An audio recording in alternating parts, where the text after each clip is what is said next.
السلام علیکم ورحمۃ اللہ وبرکاتہ۔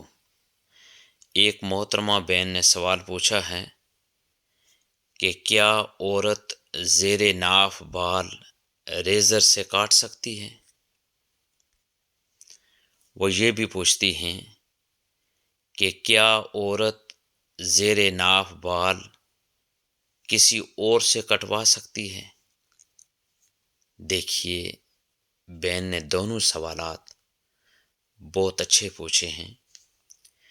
ان کے جوابات سماعت کرنے سے پہلے یاد رکھیں کہ دین اسلام ایک مکمل ضابطہ حیات کا نام ہے، اور دین اسلام کی سنہری تعلیمات اور قرآن و حدیث کی تعلیمات ہمیں ہر معاملے میں رہنمائی فراہم کرتی ہیں۔ دیکھیے،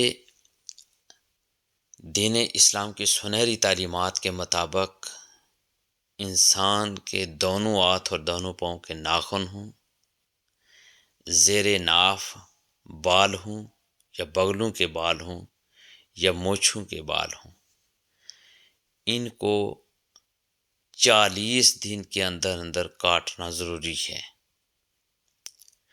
اور اگر کوئی انسان نہ کاٹ سکے زیر ناف بالوں کو، اسی طریقے سے بغلوں کے بالوں کو، ناخنوں کو یا مونچھوں کے بالوں کو، اور 40 دن گزر جائیں، تو یاد رکھیں کہ وہ شخص گنہگار ہوگا یا وہ عورت گنہگار ہوگی، اس لیے ان کا کاٹنا ضروری ہے۔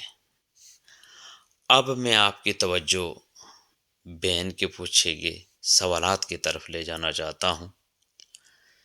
بہن نے یہ پوچھا ہے کہ کیا عورت زیر ناف بال ریزر سے کاٹ سکتی ہے؟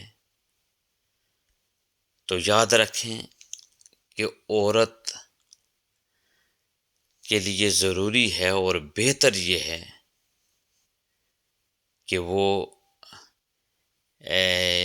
زیر ناف بالوں کو اور بغلوں کے بالوں کو کاٹنے کے لیے یا صاف کرنے کے لیے وہ کریم یا پاؤڈر کا استعمال کرے۔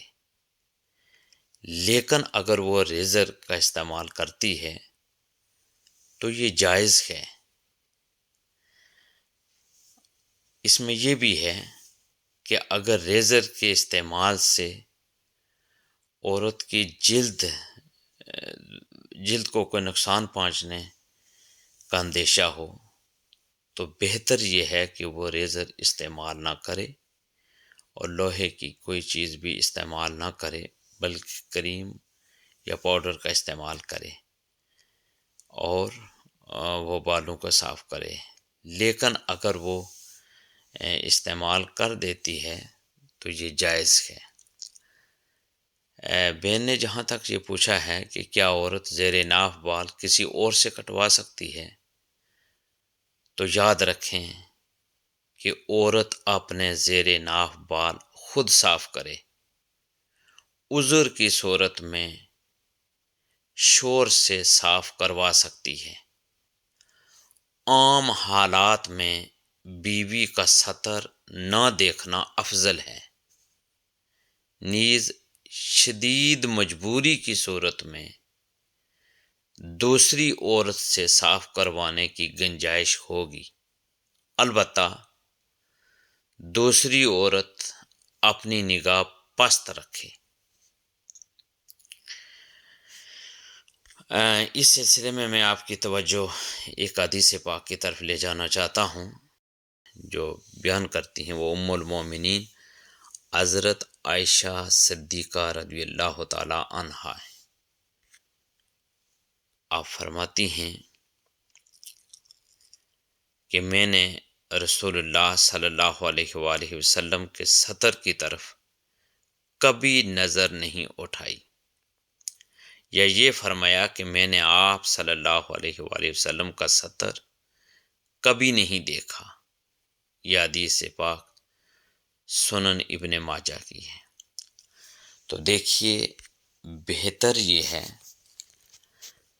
کہ عورت و زیر ناف بالوں کو خود صاف کرے۔ اگر وہ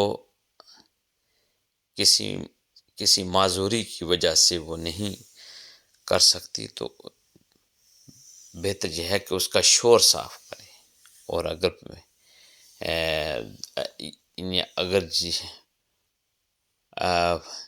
وہ بھی صاف نہیں کر سکتا تو پھر دوسری عورت کی گنجائش موجود ہے، لیکن جس طرح میں نے پہلے بیان کیا کہ سب سے زیادہ بہتر یہ ہے کہ وہ خود صاف کرے، معذوری کی صورت میں یا عذر کی صورت میں شور صاف کرے۔ اللہ تبارک و تعالی ہمیں دین اسلام کی سنہری تعلیمات کو جاننے، سمجھنے اور اس پر عمل پیرا ہونے کی توفیق اور ہمت عطا فرمائے۔ دین کی بات پھیلانا صدقہ جاریہ ہے، ثواب کی نیت سے ویڈیو کو شیئر ضرور کیجیے۔ جزاک اللہ۔